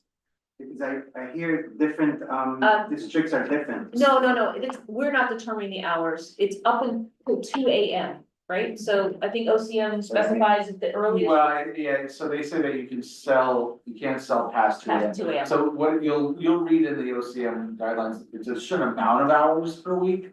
It doesn't dictate necessarily hours of the day. In fact, It it's can't be gonna- after 2 It AM. can't be after 2 AM. Gotcha. So I was gonna say that, so Understood. if you're the business model decides that you wanna open up at 8 AM and you've got customers, that's when you can do it. There's people that wake and bake. Yeah, but I mean, obviously, I think just so you understand, if you're looking to open in our neighborhood, while I would love to think that OCM listens to Our us. neighborhood. Yeah, our neighborhood, we're not a fan of things open and going, Past opening certain that, time. so yeah, so I think that's why you'll hear most folks saying 10 o'clock, Understood. 11 o'clock. So one thing that might be helpful is taking a look at some of our previous recorded meetings. That was my next question. It's all You online. had an applicant that's didn't get approval from their landlord. How does that work? Well, that, we're not, you're talking about last one? We can't vote. Right, Last right, one, right. yeah, so we're advisory and we don't determine what that outcome is. We Understood. gave our opinion and Yes. our Yeah, approval Understood. based on the appropriateness for the community. Understood. And one last thing, the signage. Like sign like that is okay? Like what? Like The one how at we- 35th Street, the one that was there, yeah, they were already informed that it was not. It's not okay. The original one that they had. The one in the corner right now. The NYC Bud in the corner. Yes, they were, the original signage that they had put up, they were told was not in regulation, they're already. they should be making. They already are making changes after they were informed by this board that that was the case. Thank you. Gentlemen, pleasure. Have a great evening. Thank you. Thank you so much. Okay, Bye. good luck. Thank you. Okay, so can you do us the favor of bringing it up? Yeah. You wanna put, I'm pulling up what Raoul said. Yes. That's right. That's enough, that we all have that in the Dropbox. I put that in. And I'm just amazed that you ended up squeezing it down that much, but you packed in everything that we wanted to ask, so. It's great. I really don't have any edits, corrections, or things personally that I have, but let's talk about A it. minor question. Can people edit this to easily, like, some of these places I think could bear more lines if someone had more stay. Here's just a Google doc. Is this easy to add more? Like, I noticed on the first applicant today, the lawyer just made a bunch of lines on the form to give extremely detailed answers Yes. in certain areas. Yes. So that's still, you can just add if you need to. Absolutely. In fact, that was one of my, as I went looking back at the changes and all, I said, I think this needs to be improved in several areas. So, yeah, and that's one of them. Have more lines, more space. So for an Jesse, maybe you can give us a little bit of sense, because I do know that this is a fillable form that you send to people. Yeah, right, it was originally created as a Google form. So, but we can change that, we in the office, as you all know, because I send out surveys to you guys all the time. You know, we use, Microsoft, forms, but, all I ask is when Jesse Greenwald created the form first was that gives me the ability to get in there and get stuff I need out for you guys, and then, if we do need to change it, he gave me the ability to edit. So, but we can start all fresh and do a different. So We were the number of comfortable lines with- is just how many it displays in the form, but you can. Yeah, We can edit it. yeah, but I'm just saying, if we don't, and also if we'd rather use a different format, like we use PDF filler for our BLP forms, just because that's what we've been using forever. But like, and I think if we changed it to something where I think we would have complete pandemonium on the BLP committee, so I don't wanna do that. But But if we want- the PDF filler works, and we do have folks that do have some detailed responses in the BLP, so why don't we just mimic that? It's up to you guys. So because that'll allow you to expand Yeah, I in think certain that's- areas, because you have a certain number of characters that you can put entirely, instead of having to rely on where there's a line. Okay, that makes sense. Yeah, I mean, we would. Remember that would- we started off with a Word document. Yes, Alan sent it to me, then I put it on as a Google Doc, right? So that changed the formatting a little bit. But yeah, eventually, once we agree on. so, Yeah, but the lines, just to be clear, I mean, I think you're asking about the form online that we're using, but also we wouldn't use these lines. yeah, we wouldn't use it. Because we would just try to do text blocks. So when the applicants send us today, what are they giving us? It's like, it does have lines when we get the responses When we today. see it, but there's a text block, they type Oh, it there's a in, text and box then, and yeah. Okay. Yeah, I'm So- I'm embarrassingly maybe the youngest person here and also the least technologically educated on this issue. no, but you know what, you bring up a good point, because the whole reason we had this discussion was to make this application more relevant and more easy to manage for applicants. However, let's put the lines aside, because what we know is that Jesse can work with whatever tools the office has, knowing that our objective is to allow for the space for them to write their answers. So we'll have you figure out what makes. Once you guys decide what you wanna have on there and off. And so I figured, knowing that Jesse's gonna do it right, we can focus on the content. That's You are. On content, I'm yes. very confident. I have We no do- thoughts on the content. Yeah, the content, I thought everything. I thought the content was great. And I love the organization in terms of the areas that you put in there. So, yes, Alan. But the only thing, just something that came up, this outside music stuff. I think there should be something in there, maybe to add on, just to put them on notice, so you don't have to tell, I'm all for it. Yes. So I have reservations about having on the application, because one, they're not supposed to do it anyway. I think that perhaps that's something that we add as standard in our letters. And we tell them in the meeting. on the, so. And the only reason why I'm So the- saying that is one, let's say they weren't even thinking about it, why am I gonna tell them and they like, oh, you did that. Oh, my Jesse- fingers are fun. Jesse, Planting. do you have the cover sheet that goes with this, that he sent down? Cause there's a paragraph that I added on. I don't. Sorry, I just You took mean the the, preamble, instructions, so Instructions. to speak. I don't presently, I only uploaded the application, so it'll take me a couple minutes to do that. I think I could maybe send it to you. No, what I added in there, I think I had last time, since a lot of this is community based, right, and we keep asking them, who did you send it to, what did you get, blah, blah, blah, blah. So I put that on the front, that you need to indicate who you send it to, when did you, maybe not when you sent it to, what was your response? So they know that this is something that, because otherwise they come here The expectation. and they say, oh, yeah. I And sent that's you what this." Sanford had mentioned in the meeting, is we need to Yeah, let it's them know on why they're section doing it. B, that's very helpful. So if you find it, you can send it and we'll have just pick it up, but let's go through this. I mean, I didn't find any other questions that I thought that we should ask. I like the order of it. Was there anything that anybody wanted to edit? Are we comfortable with this as the body of the application that we send out to folks? Raul, you're comfortable or you wanna change it already? I want to change it already. It's one of the problems being a writer. I read my stuff as, no, this can be said better. I'm looking for, obviously, to make it shorter, but also better, and that might make it a little longer, I'm not sure. But for example, right here, in the very first question, is there a better way to say, instead of putting applicant name twice, is there perhaps a better way to just say applicant names? And perhaps put in name and apostrophe S, rather than using 2 extra lines? He's saying, he says applicant name, like there's Multiple multiple. applicants. Yeah, like, But the truth is, it is only one applicant, so, exactly. so why don't we just do applicant names? spelled Once. out? Exactly, and perhaps, because there's only one applicant, right? There Right, could but it be could be different multiple owners. people. To be clear, I'm not taking notes. I thought, we're Oh. recording. What? We're recording. Okay, You don't need to take that's notes. fine, I'm just looking, like, I mean, I'm just saying, I'm not currently taking notes, so if someone wants. He's got it. That's a good point. I could delete it. I mean, I could delete it. I don't make sure people understand, you're saying all night long, and then So- people are like, huh? Lower down, question 4 covers if there are multiple owners, because we have that already. So, yes, I think that you're right, we just condensed this to. Yeah, just delete that. Delete that part. Well, yeah, I mean, I think the issue, Yes, yes, Yeah. the issue Yeah. is the majority act, right, there's a majority and a minority applicant, right? I mean, there's an owner and. Well, there could be like, So, I mean, like third, a third.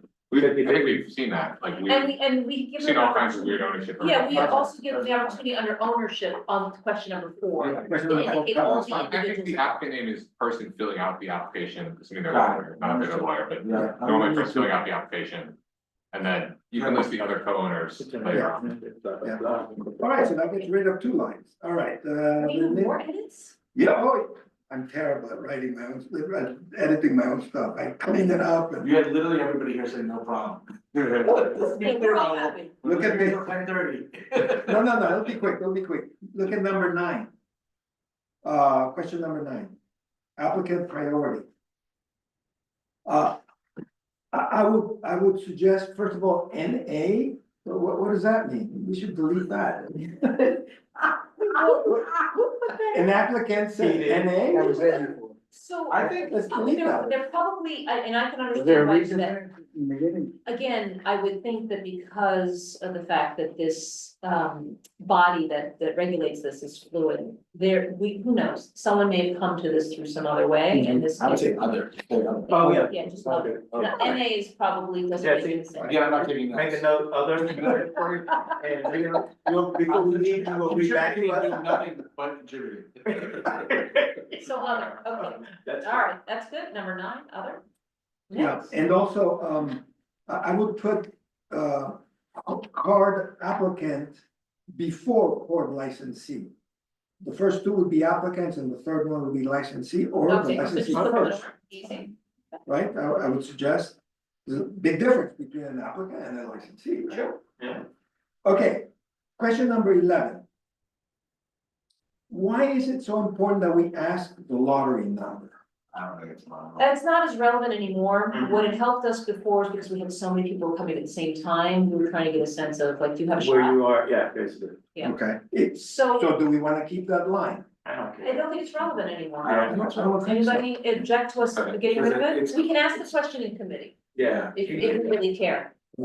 delete, Because if anything, to me, what would be more important is, for example, the lady Nubia Ashley, she was a licensee, and yet she didn't put her license number anywhere in the application. We don't ask for her license but we number. have the, we We have have, it. we have the OCM, We have the OCM. we have the only OCM 30 notice which has it.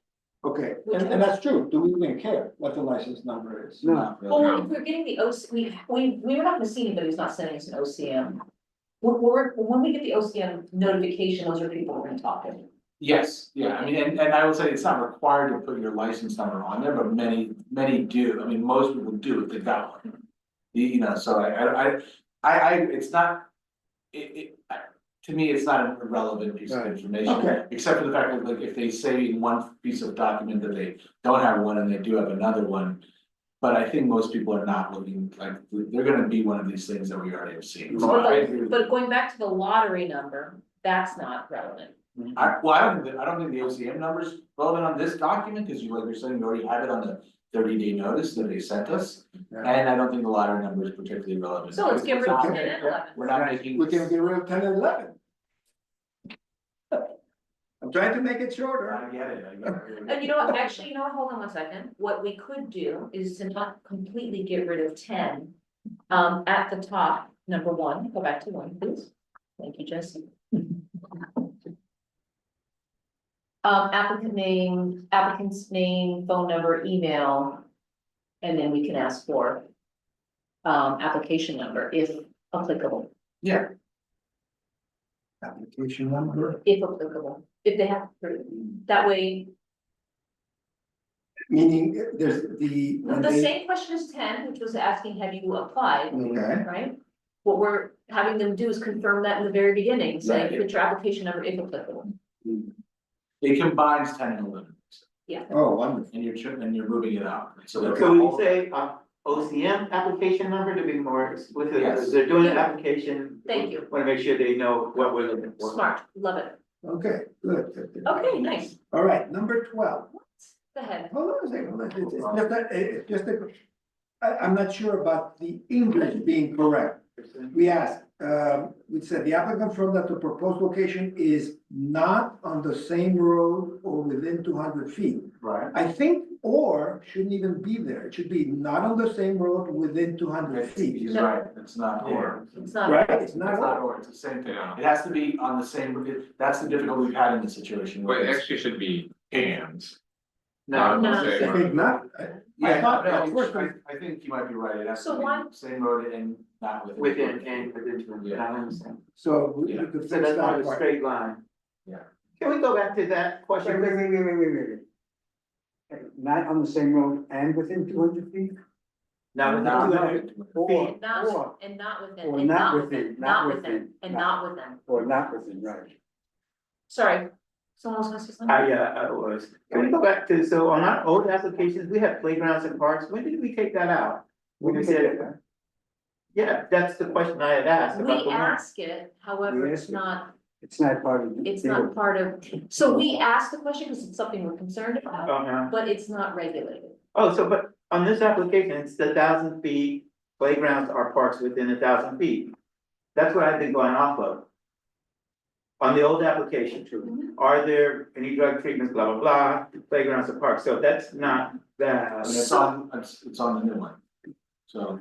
So Yeah, I that, mean, none of this is. it's not real. Regulation. Is regulation. This Oh, is, We this made is, this this up. is, And I don't really actually remember us making it up. no, but these are things Well, that no, can you. yeah. No, there's something in there, and there is something in there, but it doesn't mention the playground, it does mention the house of worship, the 200, blah, blah, Yeah, blah. But that, So- because that's regulated. Yeah, that part Churches, is, schools, and then, So it should be and not, And not, and And not. again, I'm just talking about someone else's taking notes. Yeah. Don't worry about it, but what I'm saying is these were very much like BLP. There are things that are not regulated that the That we- BLP will ask about because they know it's a community concern. Yeah, I, So let's No. change the language on this since it's not the regulatory.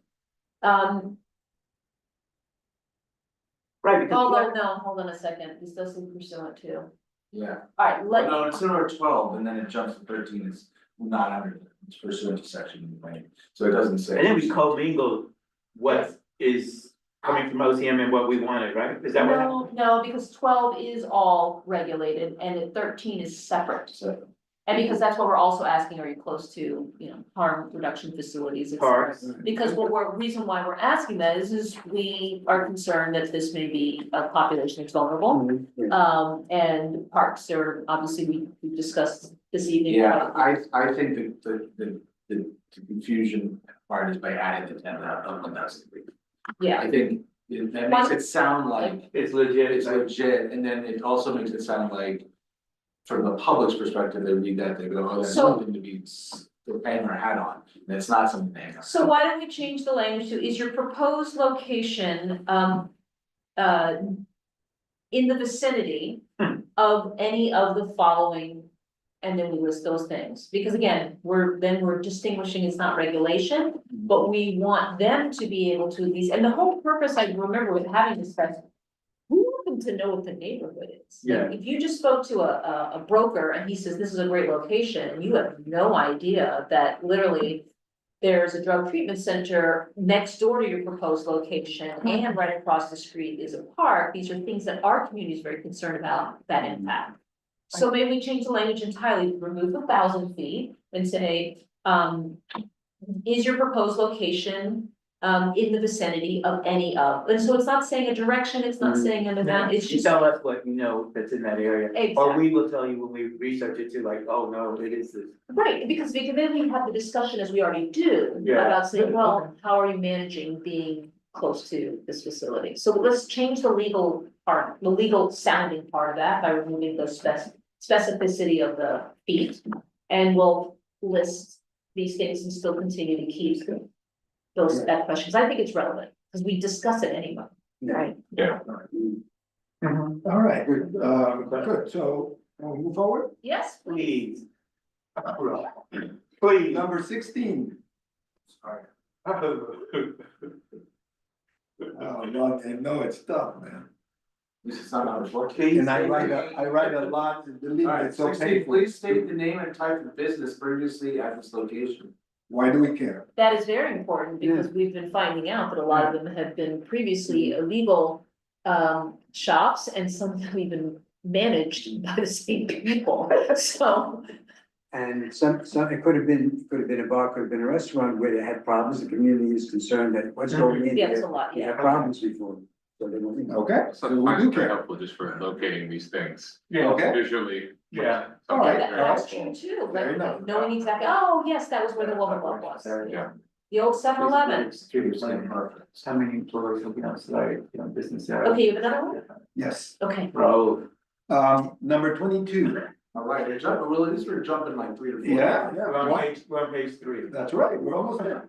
What products will the applicant sell? Like, she gave a long list of, what do I know about what they sell? As long as it's cannabis, what do I care? I mean, Well, I think, they can tell me anything, I said, okay. so but here, these folks mentioned that they're gonna sell apparel, and that again is something in terms of education, like, well, can you sell that? We did actually have an applicant who also sells paraphernalia and I wrote from downtown that came to my business. Yeah. Exactly, and again, so I think that's also helpful for the public of understanding like what we would have, like if they're gonna say we're gonna have cannabis infused drinks. That's something that's, I don't know if that's loud, but again, I think it's important for them to spell out what is it that you're selling. Also, as a point of just the same way we do with BLP, if you say this is what you're selling, all of a sudden now you're selling, I don't know. Right. Popper pills of cannabis, I don't know. Yeah, well, you certainly had like the early on days of people thinking that they could sell lotto tickets. Yeah, that's right. So this does weed out the folks that are like completely not done any research. Magazines. Yeah. All right, let's move on. Number 24, the issue about delivery. You don't need a delivery license, according to the attorney, Norm Rudick.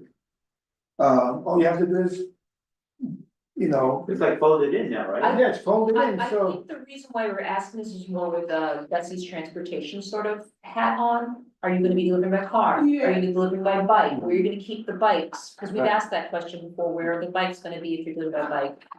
Yeah, I think early on, this is early on, so I think early on we were concerned about they're being, Yes. right, we're like saying yes to this tiny little shop and we think people are gonna go there and buy their weed and go home. But then there's like this, they have like basically their real operation is like a gigantic delivery service that Which is travels 30 all over. Which is 35th. Yeah, and so I think that was the idea, so, I mean, I think we could, I think we can put 23 and 24 probably together in some way, remove telephone, because we just learned something new, I didn't know that about basically only computer, but, Well, they, we have to confirm we have that to too. confirm that, But, because I yeah. think she's not doing that, but the lawyer did mention phone and She online. did on phone. The lawyer did.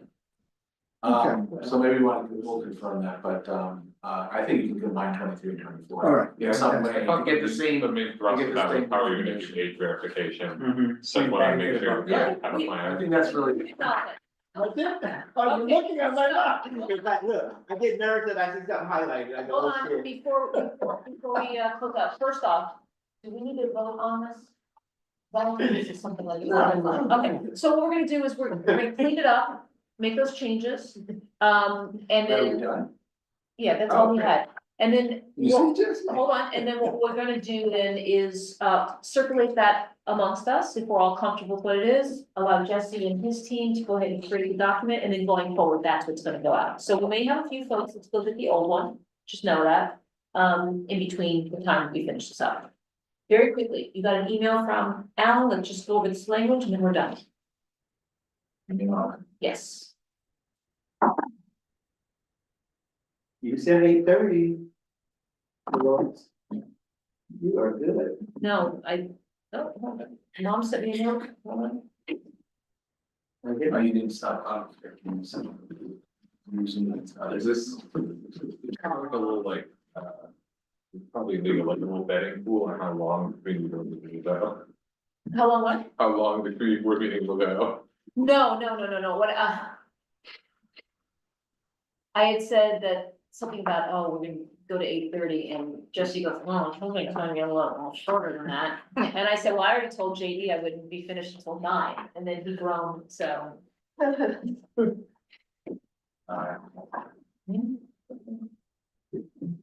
So what we're looking at very quickly is the language that is proposed for explaining to this applicant why, and I think that's probably really important for them to understand where our focus is, and so Alan did put in language, And this is the intro email? Yeah. Mhm. put in language so that they understand it's a community focus. Okay, Excuse me.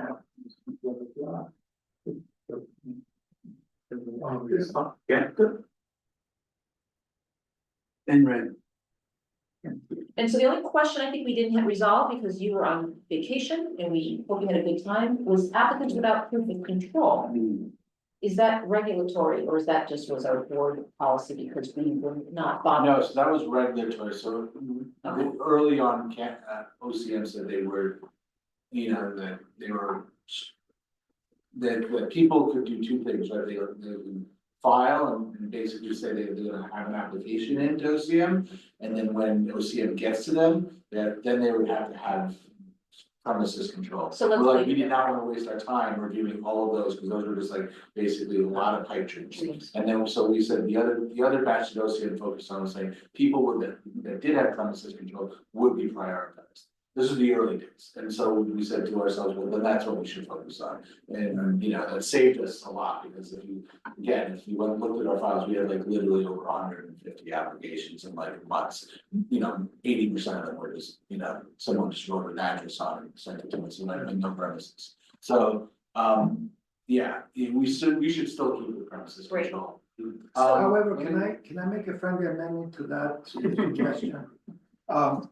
Control of premises does not necessarily have to be a signed lease. No, It could be just, right, I mean, it could be a letter owner's, of intent. a letter of intent, and can we say Oh, that? yeah, give examples. Yeah, if we could say that, because, Where? no, it says proof of control of It's premises, in the application. Yeah. no, Well, but this maybe in is, the intro. this is the cover letter, so to Yeah. speak. So Oh, control of First, premises, the second bullet, control of premises, Okay, on the bullet. executed lease or letter of The- intent. or the Yeah. letter of intent, you know, in parentheses. Yeah. There we go. Okay, it was Or changed. comma, I hate parentheses really. I don't use. I think that's all in parentheses. I have, Let's I debate for am 20 Yeah, I I'm can, still can I, anti. I would like to edit, I would like to make a friendly amendment to the red, dot, to the red line. I just don't think it's gonna give you what you guys want. I think you should, I think the last part is what you want, which is just like, please provide us, any correspondence or a list of folks that you actually had You just want correspondence it with. in red? Well, no, I didn't mean like, this, the list of block associations that you contacted, they're gonna keep Feedback. a list I sent them and go, here's the list, it's not gonna be very effective for you guys. Because it's gonna be the same, literally the list I just gave there, so like, I can just show you what we have if that's helpful, but I don't think that's what you're looking for. I think Yeah, what it's you really want- just to put them on notice when they're getting a cover sheet that this is what they need to do. Rather than Expectations and. they go into the application and they say, oh, yeah, I sent this out. It maybe just gives them a little bit of a more of a kind of warning shot that this is what you need to do because it's in the cover. No, Yeah, so, I'm okay with I that. agree with Jeffy. I think what we really want is like. Show us like the emails you got back, show us the responses, like that is. I actually wanna change my mind completely now. Thank you for hearing me. I realize this is the first thing that they get. Yes, Right. So they're not gonna actually have it. So I think what we just have to say is, like, I think we put them on notice, saying that this is what you have to do. I usually wait till I get the, right. like the send it back. actual application to see if they're actually gonna come through, because they can send a 30-day notice and never speak to me Oh, again. really? So, but if you wanna do that, then, what I'm doing with this letter, I'm including the block association list right then and there. Okay. So they haven't done it. Right. So we should just say, this is what you should do. Right. And this is what's expected of you to do, Okay. and early on, because But in the application, maybe we should say, please provide us, like, I actually think that's the most I important and agree. useful piece of information. In part, it's useful because I want to So compare, maybe what we like, add here did you is, get one yeah, picture email or 25? yeah, and please be prepared to provide the feedback that you've received and or have already addressed. yeah, and I just think we put in the application. So that's number 26, basically. Sure, yes, in there, 26, but we'll expand on it, alright. That was it. But Oh, sorry. what, I don't know how we should do this exactly, but I would say, if people just forward us emails, that's fine, like, they don't need to like download the email, turn it into a PDF. Upload like 17 different email threads, like, I think they just send them to us. I think what's more important is not even just to send it to us, if they're prepared to have that Tell us. conversation with us and to tell us. Great, if we're telling them, hey, be prepared, no, have it, that's, that's important, but. I agree, it's a lot of, it'd be a lot of expectation on you guys, like, review emails and. Yeah, I think it's more I that we think it's- want, I do think we want them it's to know to be able do it. to. Okay, And we that's want, fair. and we want them I to just, I provide share the the frustration of, that's the question where I feel like we get the least informative answers. Yeah, they're gonna say, like, I understand why, but- you sent them the list, and no one responded to them, like, Okay, Okay. do I hear? Oh, can I? Yes, please. So, hey, I have one more edit. So, on behalf of the board engagement working group, and typically in my community, my meetings, I look around the room and I say thank you to those who completed the survey, so I will not say that tonight. No one in the room has completed the survey, so we're gonna skip that part and just say, Shame. please, shame, thank you. I ask you, take the time, the opportunity I'm to here share to this. see if they reappoint me. Oh. I should see too, I'm doing the work. I'm waiting for a rule to slim it down, and then we'll. No, I'm just putting it out there, but again, I can't say thank you to this group, so I cut that part I'm out. gonna say thank you for the reminder because I did see it and I was You're prepared the to do it best. and I forgot. Yeah. Thank you for the. If you, if you need I to- started doing that. I said, Yeah, if exactly. you need to sing- Oh, good grief, oh boy, oh, I'm okay if you don't do that, I'm All okay. right, Alright, we got, I wanna be offline. I go back to you. I'll get it back, I'll get it back to you. Motion. Motion to adjourn. Second. All right, all those in favor, yay, Thank thank you. you, bye-bye, everybody.